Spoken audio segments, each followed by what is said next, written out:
There is a photograph that exists somewhere in the archives of the United Nations, taken in the autumn of 1971, that captures a moment most people have forgotten, but that explains almost everything about the world we inhabit today. In that photograph, you see the delegation from the Republic of China, the government that had represented China at the UN since its founding, packing their briefcases and walking out of the General Assembly for the last time. They had just been expelled. In their place, the People's Republic of China, the communist government in Beijing that had been locked out of the international system for 2 decades, was being welcomed in. The vote was not even close. It was a landslide. And in that moment, something shifted in the architecture of global power that we are still living with today. What almost no one noticed at the time, what gets buried beneath the Cold War narratives and the ideological battles, is that this was not just a political vote. It was a civilizational reorientation. For the first time in modern history, the West was admitting that it could no longer ignore a power it did not understand, could not control, and deeply feared would one day stand as its equal. The fear was not about communism. The Soviet Union was already at the table. The fear was about China itself, about what it represented, about the fact that its patience was longer than Western electoral cycles, its memory deeper than Western historical consciousness, and its sense of time entirely alien to the quarterly earnings reports that governed decision-making in New York and London. If you want to understand why China does not panic when the United States imposes tariffs, why it does not collapse when Western economists predict its downfall, why it continues to invest in projects that will not pay off for 30 years, while American infrastructure crumbles from decades of neglect, you have to understand this difference in time. You have to understand that China and America are not playing the same game. They are not even playing on the same clock. And the side that refuses to acknowledge this difference is the side that will keep making catastrophic strategic errors, mistaking patience for weakness, long-term planning for inefficiency, and civilizational endurance for authoritarian brittleness. The hidden advantage that keeps China patient and America panicked is not military. It is not economic. It is temporal. It is the ability to think in generations while your opponent thinks in election cycles. It is the capacity to endure short-term pain for long-term gain while your rival demands immediate gratification. It is the willingness to wait, to absorb, to adapt, and to move only when the moment is right. And this advantage, this deep structural patience, is rooted in something the West has spent 2 centuries trying to ignore. It is rooted in the fact that China is not a nation-state in the Western sense. It is a civilization state. And civilizations do not measure success in years. They measure it in centuries. Let me take you back further, because to understand why China is patient, you have to understand what it has already survived. In the year 1839, the Qing dynasty, which had ruled China for 2 centuries, was the largest economy on Earth. It produced more than 1/3 of global GDP. Its population was vast, its bureaucracy was sophisticated, its cultural confidence was absolute. And then the British arrived with opium and gunboats. What followed was not just a military defeat, it was a civilizational unraveling. The Opium Wars, the Taiping Rebellion, the Boxer Uprising, the fall of the Qing, the warlord era, the Japanese invasion, the Civil War. For more than a century, China was torn apart. It was carved up by foreign powers, betrayed by its own elites, and reduced to a state of humiliation so profound that it became the defining trauma of modern Chinese identity. The phrase that every Chinese schoolchild learns is the century of humiliation. And it is not a metaphor, it is a scar. It is the memory of foreign soldiers marching through the Forbidden City. It is the memory of treaties signed at gunpoint that gave away Chinese territory to European empires. It is the memory of being told by the rest of the world that your civilization, once the most advanced on Earth, was now backward, inferior, and destined to be subjugated. When Mao Zedong stood on the rostrum in Tiananmen Square in 1949 and declared that the Chinese people have stood up, he was not just announcing the birth of a new government. He was announcing the end of that humiliation. He was saying that China would never again be weak, never again be carved up, never again be dictated to by foreign powers. And that promise, that vow, is the psychological foundation of the Chinese state. It is not about ideology. It is about survival. It is about ensuring that the century of humiliation never happens again. And survival, when you have lived through a century of collapse, does not mean winning quickly. It means outlasting your enemies. It means being willing to take the long road, to absorb the blows, to wait for the moment when your opponent exhausts himself. This is what the West does not understand. When American politicians demand that China change its system, open its markets, adopt Western values, they are not making a reasonable request. They are asking China to make itself vulnerable again. They are asking it to trust that this time the West will not exploit that vulnerability. And China's answer, shaped by a century of bitter experience, is simple. No. Not now, not ever. We will engage with you. We will trade with you. We will even cooperate with you. But we will do it on our terms, at our pace, and we will never again put our fate in your hands. Now contrast this with the American experience. The United States has never been invaded. Its cities have never been occupied by foreign armies. It has never signed a treaty at gunpoint giving away half its territory.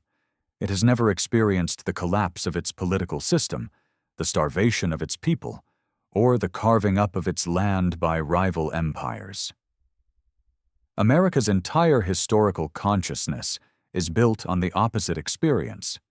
It is built on expansion, on victory, on the belief that history is linear and that progress is inevitable. Americans are raised on the myth of manifest destiny, on the idea that their system is the best system, that their values are universal values, and that the arc of history bends toward them. This creates a very different psychology. It creates impatience. It creates the belief that if something is not working immediately, it must be abandoned. It creates a political culture where leaders are judged not on what they build for the next generation, but on what they deliver in the next quarter. It creates a strategic environment where long-term investment is seen as wasteful, where any policy that does not produce visible results within 4 years is considered a failure, and where the very concept of multi-generational planning is dismissed as authoritarian fantasy. And this is the trap. Because while America measures success in election cycles, China measures it in dynasties. While American presidents worry about their approval ratings, Chinese leaders worry about their place in history. While American infrastructure projects get debated for decades and then canceled because of cost overruns, Chinese infrastructure projects get built in years because the political system does not have to justify itself to voters every 4 years. It has to justify itself to history, to the ghosts of the century of humiliation, to the promise that China will never be weak again. This does not make China morally superior. It does not make its system better. But it does give it a structural advantage in any competition that requires patience. And the competition between the United States and China, whether over technology, trade, or influence, is fundamentally a test of patience. It is a test of who can endure short-term pain for long-term gain. Who can invest in projects that will not pay off for decades? Who can resist the temptation to declare victory prematurely? And on this measure, China has an advantage that the United States cannot easily replicate. Because China's advantage is not a policy, it is not a strategy. It is a civilizational memory. It is the lived experience of collapse and the determination never to experience it again. Let me give you a concrete example of what this patience looks like in practice. In the year 2013, Xi Jinping announced something called the Belt and Road Initiative. The Western media immediately called it China's Marshall Plan. They said it was a master strategy to dominate the world through infrastructure investment. They said it was debt trap diplomacy, a sinister plot to enslave developing countries. And there is some truth in those accusations. There are projects that have failed. There are countries that have taken on unsustainable debt. There are strategic motives behind the initiative. But if you focus only on those narratives, you miss the deeper logic. The Belt and Road Initiative is not primarily about dominance. It is about connectivity. It is about ensuring that China is never again isolated from the world. Because isolation, in Chinese historical memory, is the precondition for humiliation. During the century of humiliation, China was cut off. It was a continental power with no secure access to the sea, no reliable trade routes, and no allies. It was surrounded by hostile powers and dependent on the goodwill of empires that had no goodwill to give. The Belt and Road Initiative is designed to ensure that never happens again. It is building roads, railways, and ports that connect China to Europe, to Africa, to the Middle East. It is creating redundancy, so that if one route is blocked, another is available.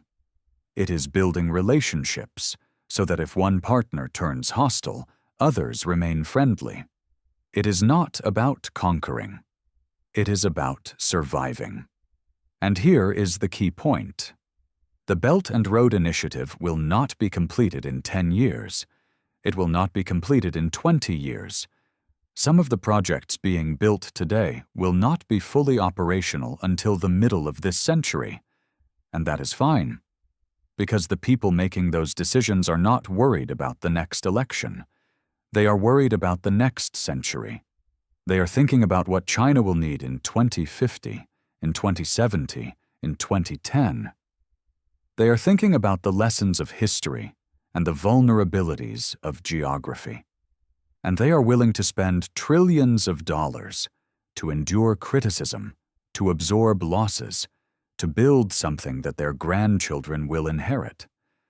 This is not normal by Western standards. By Western standards, this is irrational.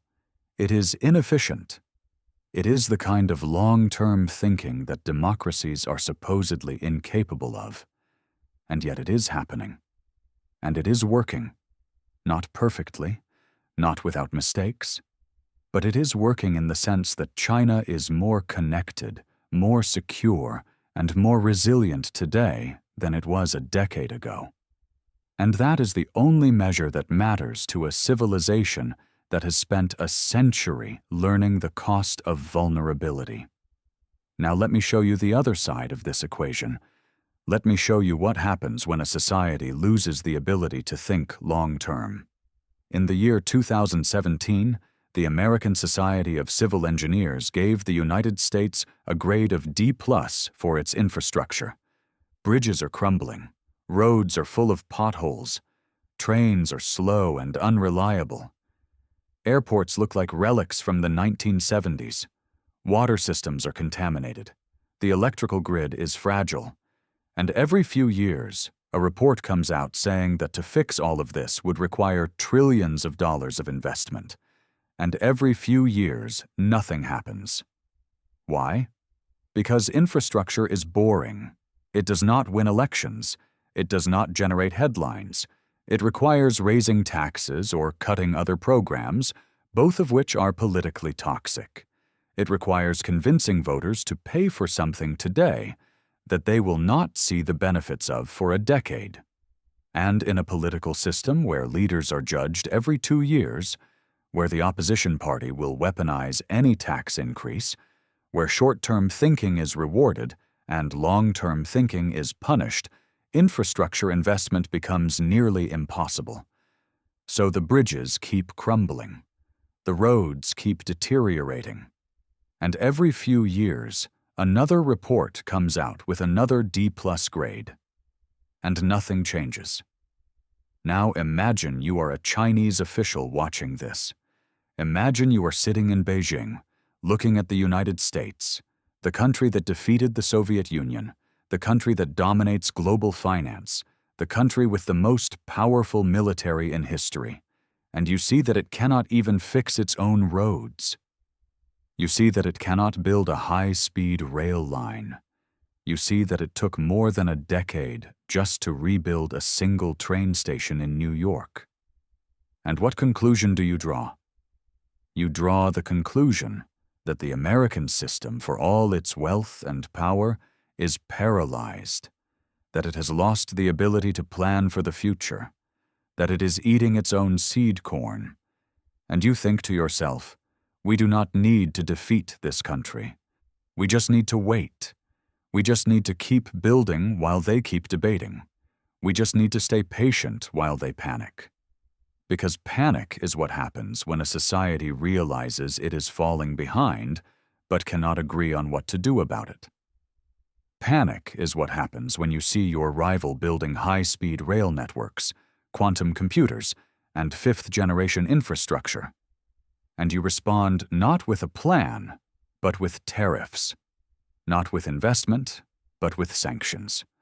Not with confidence, but with fear. And fear, when it is not channeled into constructive action, becomes paralysis. It becomes the inability to think clearly. It becomes the kind of reactive, short-term, zero-sum thinking that guarantees you will lose the long game. This is the hidden advantage.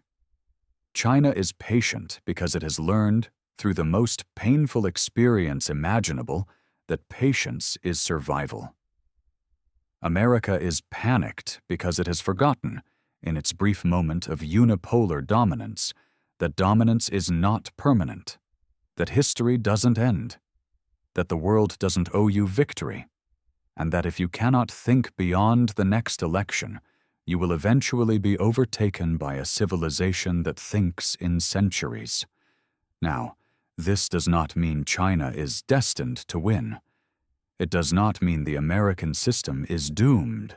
But it does mean that unless the United States rediscovers the ability to think long-term, to invest in the future, to make sacrifices today for benefits tomorrow, it will keep losing ground.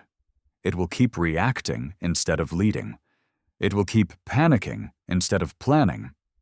And it will keep wondering why, despite all its advantages, it feels like it is falling behind. The answer is simple. You cannot win a marathon if you are sprinting, and you cannot outlast a civilization if you cannot think beyond the next news cycle. There is a specific moment that crystallizes this difference in temporal thinking, and it happened not in a grand summit or a dramatic confrontation, but in a quiet room in Davos in January 2017. Xi Jinping, the leader of a communist country that had spent decades being lectured about the virtues of free markets, stood before the global economic elite and delivered a speech defending globalization. He spoke about open trade, about cooperation, about the dangers of protectionism, and the audience, filled with bankers and CEOs who had spent their careers promoting the Washington Consensus, applauded. Meanwhile, just days later, the new American president stood in front of a different crowd and declared that from this day forward, it would be America first. He promised to tear up trade deals, to build walls, to withdraw from international agreements, and to make America great again by turning inward. The symbolism was impossible to miss. The communist was defending the liberal order. The capitalist was tearing it down. And if you had told someone in 1991 at the supposed end of history, that this would happen within a generation, they would have called you insane. But it makes perfect sense if you understand the logic of patience. China was defending globalization not because it believes in Western liberalism, but because globalization had worked for China. It had given China access to markets, to technology, to capital. It had allowed China to rise from poverty to power in a single generation. And so China wanted to preserve the system, not out of ideological conviction, but out of strategic calculation. It wanted to keep the doors open while it finished climbing the ladder. America, by contrast, was turning against globalization because large parts of its population had stopped benefiting from it. The factories had moved to China. The jobs had disappeared. The wealth had concentrated in a few coastal cities, while the heartland hollowed out. And so the political system, responding to voter anger, chose disruption over patience. It chose short-term nationalist rhetoric over long-term strategic thinking. It chose to blow up the system rather than reform it. And this is the deeper pattern. When a society is confident, when it believes the future belongs to it, it can afford to be patient. It can afford to play the long game. It can afford to invest in infrastructure that will not pay off for decades, to pursue strategies that require years to mature, to endure short-term setbacks in pursuit of long-term goals. But when a society loses confidence, when it starts to believe that its best days are behind it, patience becomes impossible. Every setback feels like a crisis. Every rival feels like an existential threat. Every delay feels like decline. And the response is not strategic planning. It is panic. It is the urge to do something, anything, right now, even if that something makes the problem worse. This is what is happening in the United States today. The American political system has become incapable of long-term thinking because the American public has lost faith in the future. Both parties promise to restore a golden age that existed in living memory, when a single factory wage could support a family, when America was unambiguously dominant, when the world looked to Washington for leadership. But that world is gone. It was built on a specific set of historical circumstances: the destruction of every other industrial economy in World War II, the Bretton Woods system, the dollar's reserve currency status, the technological monopoly of the post-war decades, that no longer exist and cannot be recreated. And yet, rather than accept this and build a strategy for a multipolar world, rather than invest in education and infrastructure and research to compete in the new environment, the political system offers nostalgia.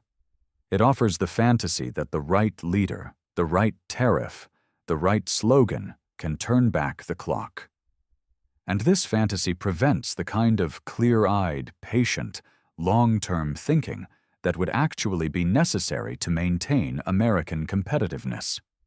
Because competitiveness in the 21st century is not about protecting the industries of the 20th century.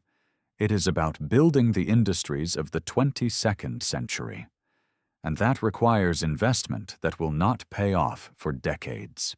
It requires education systems that will not produce results for a generation.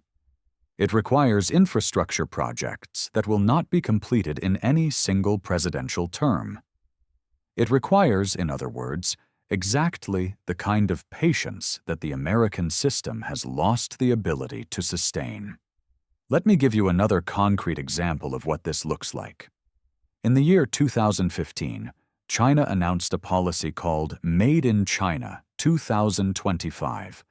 It was a 10-year plan to move the Chinese economy up the value chain, to reduce dependence on foreign technology, and to achieve dominance in 10 strategic industries, including robotics, aerospace, artificial intelligence, and semiconductors. The plan was clear. The timeline was explicit.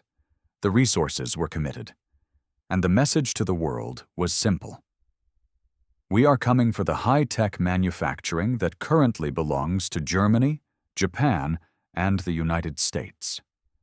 We will not be the world's assembly line forever. We will be the world's innovation center. And we are willing to invest whatever it takes, for however long it takes, to make that happen. The American response was panic. Politicians called it economic aggression. They accused China of cheating, of stealing, of unfair subsidies. And there was truth in those accusations. China does engage in industrial espionage. It does subsidize its industries in ways that violate trade norms. It does use state power to tilt the playing field. But the question is not whether China plays fair. The question is what you do about it. And the American response was not to build a better plan. It was to try to stop China from building its plan. Tariffs were imposed. Sanctions were announced. Companies were blacklisted. And all of this may have slowed China down. It may have made the project more expensive. But it did not change the fundamental reality. China is still executing Made in China 2025. It is still investing hundreds of billions of dollars in the industries of the future. It is still training millions of engineers. It is still building the infrastructure, the supply chains, and the ecosystems that will define the next economy. And what is the American plan? There is no Made in America 2025. There is no 10-year strategy. There is no bipartisan consensus on what industries to invest in or how to compete. There are speeches, there are task forces, there are white papers. But there is no execution. Because execution requires sustained investment, and sustained investment requires political consensus, and political consensus is impossible in a system where the two parties cannot agree on basic facts, let alone long-term strategy. And so while China builds, America argues. While China invests, America investigates. While China plans for 2050, America cannot plan past the next election. And this is not because Americans are stupid or lazy or incapable. It is because the political system incentivizes short-term thinking. A senator who proposes a 10-year infrastructure program will not be around to see it completed. A president who raises taxes to fund long-term research will be punished in the next election. A governor who tries to build high-speed rail will be attacked for cost overruns before the first train runs. The system punishes patience and rewards panic. And so panic is what you get. Now let me take you inside the logic of how China actually executes these long-term plans, because this is where the patience becomes concrete.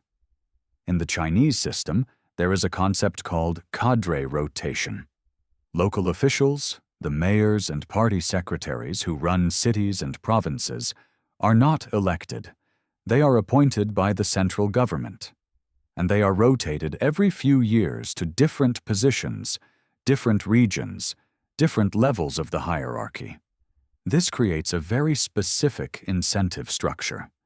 If you are a mayor in China, you know that your performance will be evaluated not by voters, but by your superiors in the party.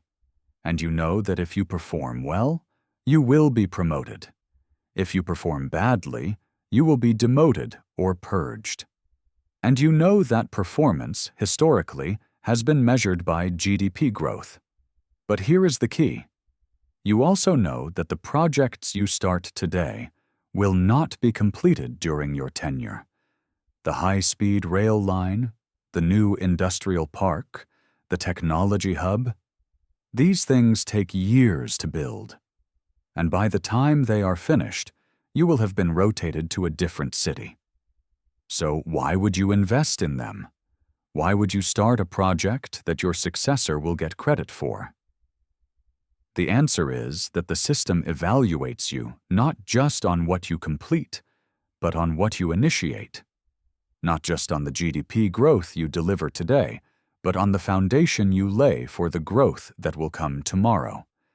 And this creates a culture of long-term thinking.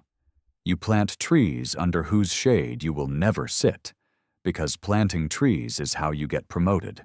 You start projects you will never finish, because starting the right projects is how you prove you understand the national strategy. This is not perfect. It creates waste. It creates incentives to pursue vanity projects that look impressive but do not deliver value. It creates corruption as officials skim money from the massive budgets they control. But it also creates momentum. It creates a system where thousands of local officials are all simultaneously trying to execute the same national strategy, all competing with each other to prove that they can deliver results, all betting their careers on long-term projects. And the cumulative effect of all that activity, even with all the waste and corruption, is that things get built. Massive things, entire cities, entire transportation networks, entire industrial ecosystems, in a time frame that seems impossible to Western observers. Because the system is optimized for execution, not deliberation, for action, not debate, for getting things done, not getting things right. And when you are trying to catch up to the West, when you are trying to close a massive development gap in a single generation, speed matters more than perfection.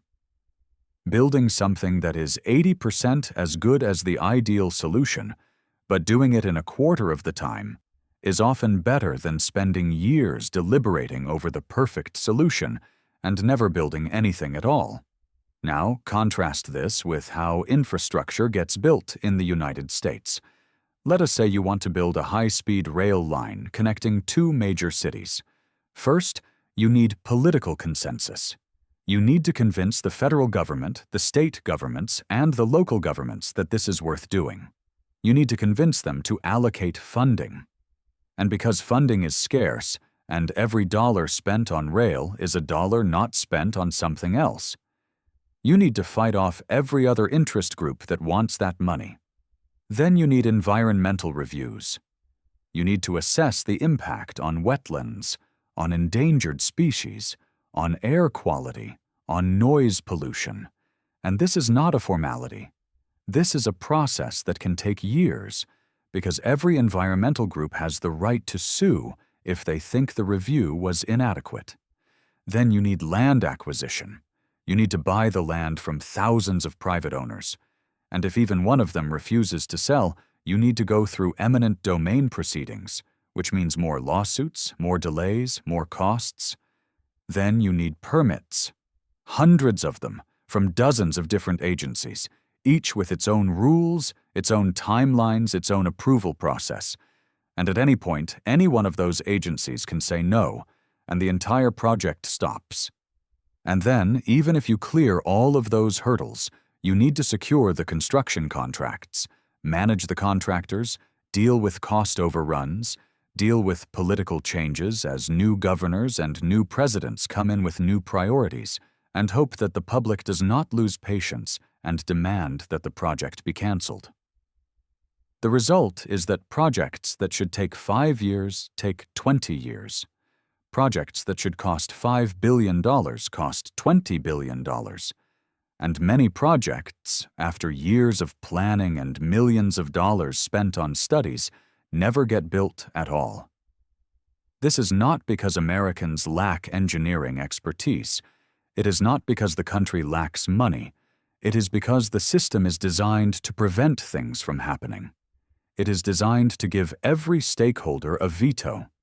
It is designed to prioritize process over results. And in a system like that, patience is not an advantage. It is a requirement just to get anything done.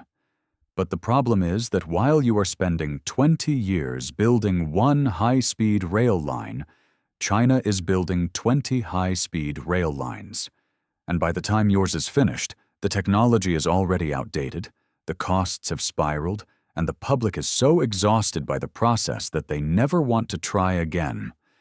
This is the structural disadvantage of a system optimized for deliberation in a world that rewards execution.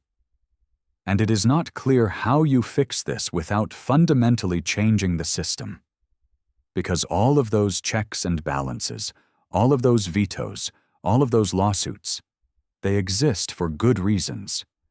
They exist to prevent corruption, to protect the environment, to safeguard property rights. But they also make it nearly impossible to do big things quickly. And in a competition with a rival that can do big things quickly, that structural disadvantage compounds over time. Let me give you one more example, and this one goes to the heart of the panic. In the year 2022, the United States passed something called the CHIPS Act. It was a bipartisan bill that allocated $52 billion to subsidize semiconductor manufacturing in the United States. The goal was simple. America had lost its lead in chip manufacturing. Most advanced chips were being made in Taiwan and South Korea. China was investing hundreds of billions to build its own chip industry. And semiconductors are the foundation of everything, from smartphones to weapons systems. So America needed to rebuild its domestic chip manufacturing capacity. $52 billion is a lot of money. It is a serious commitment. And the bill passed with strong bipartisan support, which is rare in American politics. So you might think this represents a return to long-term thinking, a recognition that America needs to invest in strategic industries even if the payoff is years away. But look closer. $52 billion sounds like a lot. But China is spending more than that every single year on its semiconductor industry. And China has been doing it for a decade. And China will keep doing it for the next decade. The United States is making a one-time investment. China is making a generational commitment. The United States is trying to catch up with a sprint. China is running a marathon. And the gap is not closing, it is widening. And here is the deeper problem. Even that $52 billion is being spent slowly because the money has to go through the same bureaucratic process that slows down everything else. Companies have to apply for grants. Applications have to be reviewed. Environmental assessments have to be completed. Labor agreements have to be negotiated. And by the time the first new chip factories are operational, years will have passed. Meanwhile, in China, the government announces a new chip initiative, and within months, construction begins. Within a year, factories are operational. Within 2 years, they are producing chips. The process is not transparent, it is not democratic, but it is fast. And in a race to secure control of a strategic technology, speed matters. The country that builds the capacity first gets the advantage. The country that is still debating how to build the capacity gets left behind. This is what panic looks like when it is trying to masquerade as strategy. It is throwing money at a problem without changing the structural conditions that created the problem. It is trying to compete with a rival that thinks in decades by making a one-time investment and hoping it will be enough. It is not enough. It will never be enough. Because the rival is not making a one-time investment. The rival is making a civilizational commitment. And you cannot beat a civilizational commitment with a legislative appropriation. So where does this leave us? It leaves us with a competition between two systems, two philosophies, two conceptions of time. On one side, you have a civilization that has learned through catastrophic experience that survival requires patience, that strength is built over generations, that short-term pain is acceptable if it leads to long-term security. A civilization that can look at a 30-year plan and see not an impossibility, but a necessity. A civilization that measures success not in quarterly earnings, but in historical vindication.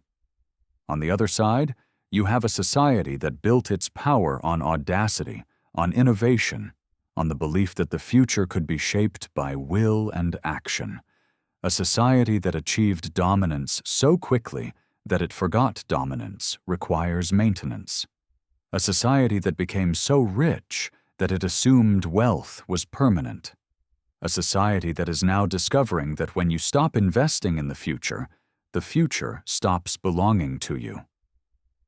And the question is not which system is better in some abstract moral sense.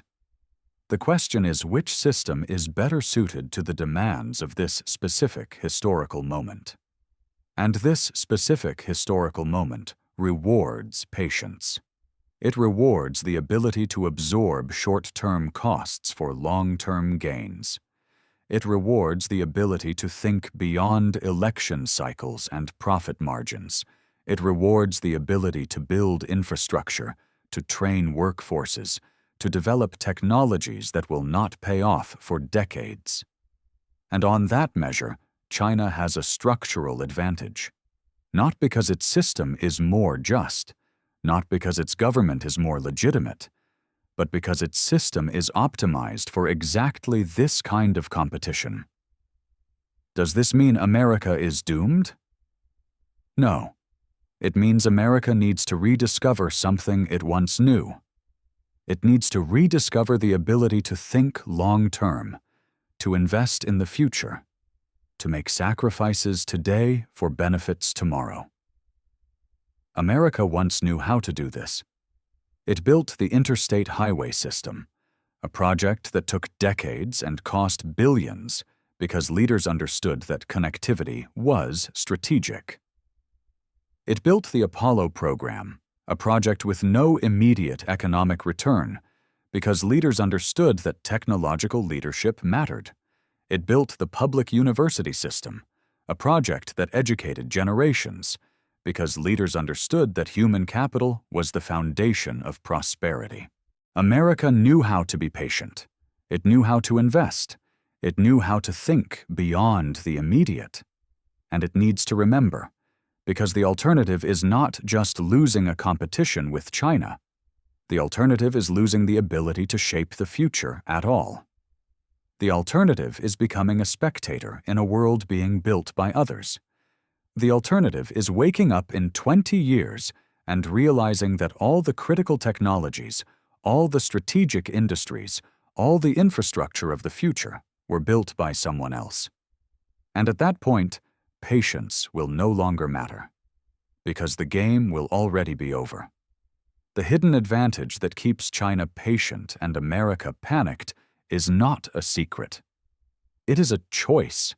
It is the choice between building for the future and clinging to the past, between enduring discomfort and demanding comfort, between planting trees and cutting them down.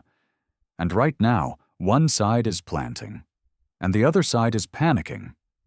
And unless that changes, the outcome is not hard to predict. Because civilizations that think in centuries do not lose to societies that think in quarters. They simply wait. And eventually, time does the rest.